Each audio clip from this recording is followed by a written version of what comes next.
Have you ever stopped to think about your life as a story?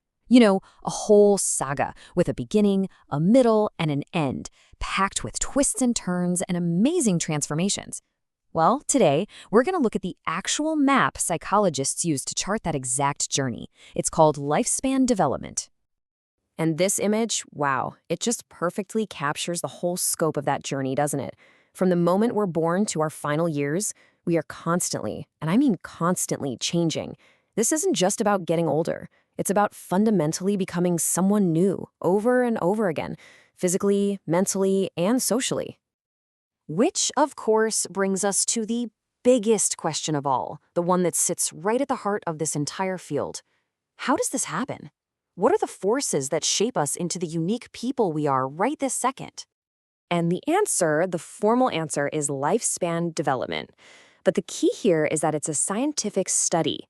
This isn't just a bunch of ideas, it's about using real evidence to understand the patterns of growth and change and stability that happen throughout our entire lives.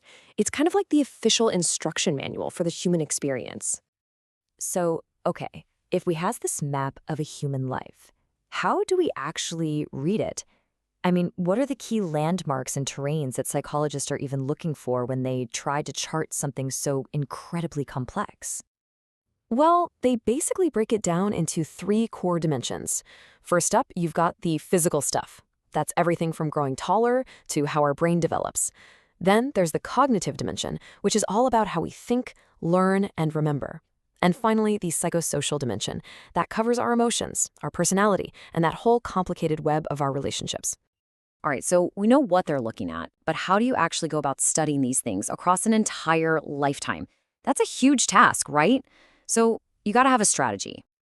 And traditionally, there are two main ways to go about it. The age approach is like reading a life story chapter by chapter. You'd study everything that happens during infancy, then everything in adolescence, and so on. But the topical approach is different. It's more like picking one theme, say memory, and tracing how it changes all the way from birth to old age. But hang on a second, can you really understand a person's journey without understanding the world they're traveling through? I mean, these first two approaches are great, but they're kind of missing a huge piece of the puzzle, our environment. And this is where a psychologist named Yuri Bronfenbrenner comes in with a total game changer. He said you have to look at all the layers of the environment around a person. Think of it like upgrading from a flat paper map to this incredible living 3D model. His model breaks our world down into these layers. At the very center, there's the microsystem. That's your immediate world, your family, your school. Then you zoom out to the mesosystem, which is how those parts connect. The exosystem is stuff that affects you indirectly, like the local government. And the macrosystem, that's the big one, the whole culture you live in. It's this beautiful way of showing how we're shaped by everything, from our parents to our politics. So we've got these different maps of development, but there's an even bigger question hiding underneath all this. What's the nature of the journey itself? Is it a smooth, gradual climb? Or is it more like a video game, where you beat one level and then suddenly you're in a whole new world?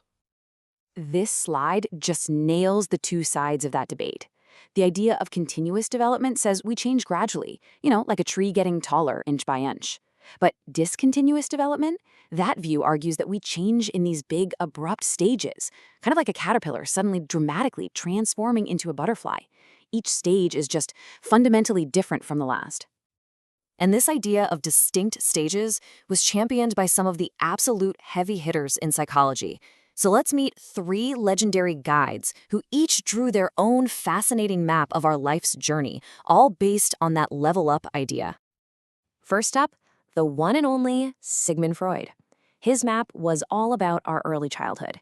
He believed we move through these psychosexual stages, and that how we deal with the conflicts in those first few years basically sets the stage for our entire adult personality. For Freud, the foundation was everything.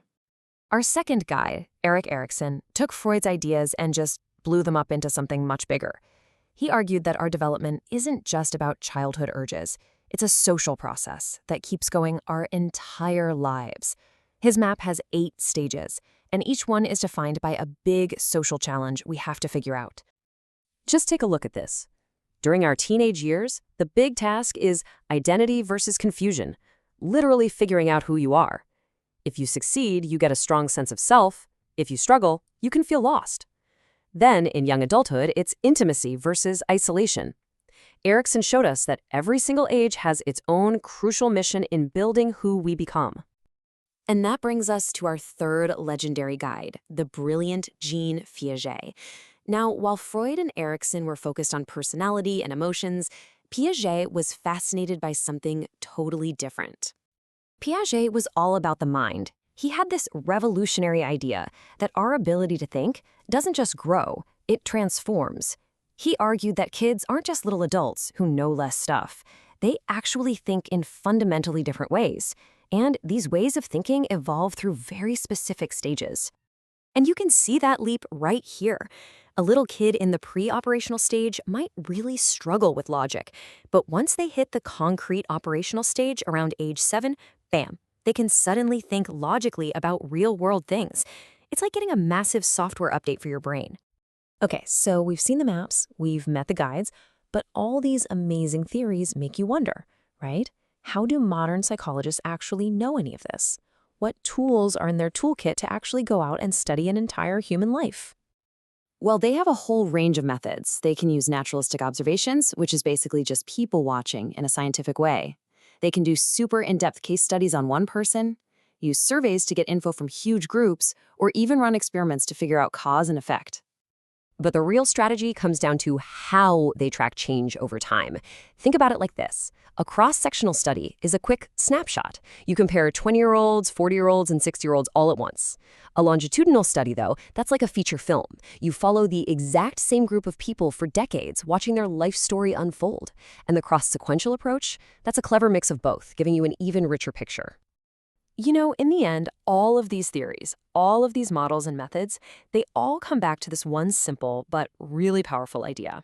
This whole field is dedicated to understanding the entire magnificent story of human growth, from our very first moment to our very last. So, as we wrap this up, I want to leave you with this question. Just think about your own map, your own journey for a second. Considering everything we've talked about, your social challenges, how you think, what chapter of your story are you writing right now?